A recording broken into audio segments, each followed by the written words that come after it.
இந்த கதையால் சமூகத்துக்கு ஏதாவது பிரயோஜனம் இருக்கா? அவர் நடிக்கும்போது என்ன மேக்கப் போட்டார், என்ன செஞ்சார், என்ன சாப்பிட்டார், அது தேவையில்லை. அது மக்களுக்கு தேவையில்லை. படத்தில் என்ன சொல்லியிருக்கார் திரைப்படம்? 1.25 லட்சம் தமிழ் மக்களை ஈழத்தில் படுகொலை செஞ்சாங்க. பல்லாயிரக்கணக்கான போராளிகள், அந்த மண்ணுக்காக போராடிய போராளிகளை அழித்தாங்க. ஆயிரக்கணக்கான போராளிகளை பிடிச்சிக்கிட்டு போய் வச்சு சித்திரவதை பண்ணி அவங்க என்ன ஆனாங்க ஏதானாங்கன்னு இன்னும் எதுவும் தெரியலை. இது அத்தனையும் உலக இராணுவ மரபுகளை எல்லாம் மீறி இனப்படுகொலை செஞ்சாங்க. அந்த இனப்படுகொலையை வல்லமை மிக்க நாடுகளோட நம்ம இந்தியாவும் சேர்ந்து செஞ்சது. தர்ம சாஸ்திரங்கள் வளர்ந்த இந்த பாரத மண்ணும் இனப்படுகொலைக்கு உடந்தையாக இருந்தது. அவங்களுடைய வலியை, அவங்களுடைய வேதனையை, அவங்கள வாழ்க்கை இழந்ததை, நிலநீச்சு இழந்ததை, இன்னைக்கு தமிழ் மக்களுடைய இடங்களை பூரா சிங்களர்கள் ஆக்கிரமிக்கிறத, சிங்கள குடியேற்றங்கள் நடந்து சிங்கள ஆக்கிரமிப்பு ஆகி போனதை, இன்னும் இனி 25 வருஷம் கழித்து கூட தமிழ் ஈழம்னு ஒருத்தன் வந்துடக்கூடாது, கேட்டக்கூடாதுங்கிறதுக்காக தமிழ் பெண்களை சிங்களவர்கள் வன்புணர்ச்சி செய்வதை எல்லாத்தையுமே உலகம் மௌனமாக வேடிக்கை பார்த்துக்கிட்டு இருக்கு, நம் இந்தியா உள்பட. இந்த வலிகளை, வேதனைகளை இந்திய மக்கள் உணர்ந்துடக்கூடாது, அவங்களுக்கு தெரிஞ்சிடக்கூடாது. தெரிஞ்சால் மனிதாபிமானம்னு ஒன்று வரும், அதனால் மக்கள் கிளர்ந்து எழுவாங்கங்கிறதுக்காக இந்திய ஊடகங்கள் இந்திய அரசாங்கத்தால் மிகவும் கவனமாக கையமர்த்தப்பட்டு கையாளப்பட்டு வருகின்றன. எந்த கொடுமையும் சொல்ல முடியாது. சினிமா ஒரு சிறப்பான ஊடகம், வெகுஜன ஊடகம்.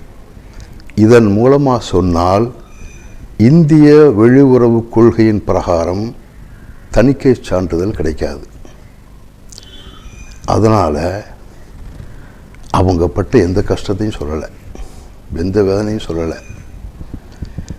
புலம்பெயர்ந்து நாடு நாடாக பிச்சை எடுத்துக்கிட்டு தர்றாங்கள்ல மக்கள், அவங்களுடைய வழியை சொன்னாலே அதுக்கு 10 படம் எடுக்கணும், அதையும் சொல்லலை. இதெல்லாம் நடந்து 6 வருஷம் ஆகிப்போச்சு.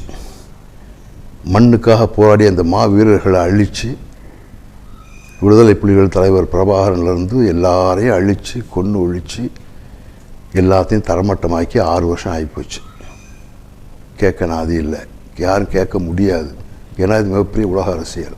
இது நான் பார்க்குறது, நான் கதைகள் தேர்வு செய்யும் பொழுது கதாபாத்திரம் பார்க்குறதில்ல. இந்த படத்தின் மூலமாக சமூகத்துக்கு என்ன சொல்ல போகிறோம் அதுதான் பார்க்குறோம். கதாபாத்திரம்லாம் தேவையில்லை. ஏன்னா அது மக்களுக்கு முக்கியம் இல்லை. ராஜ்கிரண் என்ன கதாபாத்திரம் நடிக்கிறாரு, அவர் நடிக்கும்போது என்ன மேக்கப் போட்டார், என்ன செஞ்சார், என்ன சாப்பிட்டார், அது தேவையில்லை. அது மக்களுக்கு தேவையில்லை. படத்தில் என்ன சொல்லியிருக்கார்? இந்த சினிமா ஊடகம்ங்கிறது வெகுஜன ஊடகம். இதன் மூலமாக கருத்துக்கள் மிக வேகமாக பரவும். அப்போது இறைவன் என்னை இந்த ஊடகத்தில் வச்சிருக்கும் பொழுது நான் என் தொழிலுக்கு நேர்மையானவனாக இருக்கும் பட்சத்தில் இந்த ஊடகம் மூலமாக சமூகத்துக்கு என்ன நல்லது செய்ய முடியும்? ஸோ நான் செலக்ட் பண்ணுற கதைகள், இந்த கதையால் சமூகத்துக்கு ஏதாவது பிரயோஜனம் இருக்கா? ஒத்துக்குவேன். பிரயோஜனம் இல்லையா? ஒத்துக்க மாட்டேன். அவ்வளோதான். அதனால தான் சினிமாவில் ஜெயிக்கிறதுக்கு எத்தனையோ விதமான கதைகள் வியாபார ரீதியாக, வியாபார நோக்கத்தோட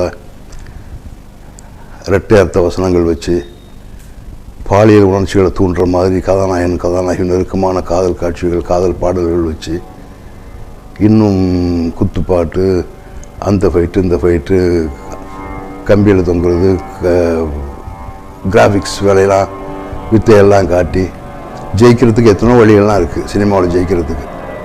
அதெல்லாம் வேண்டாம். என் மக்களுடைய வழியை பதிவு பண்ணணும். பதிவு பண்ண முடியாது. அதெல்லாம் பதிவு பண்ணால் தணிக்கை சான்றிதழ் கிடைக்காது. இது மனித நேயத்துக்கு ஒரு தூண்டுகோலாக இருக்கணும். மனிதநேயம் மட்டுமே வாழ்க்கையில் முக்கியம். இறைவனின் படைப்பு, இறைவனின் நோக்கம், இறைவன் இருக்கான்னு நம்புகிறவங்கெல்லாம் மனித நேயம் கொள்ளணும்.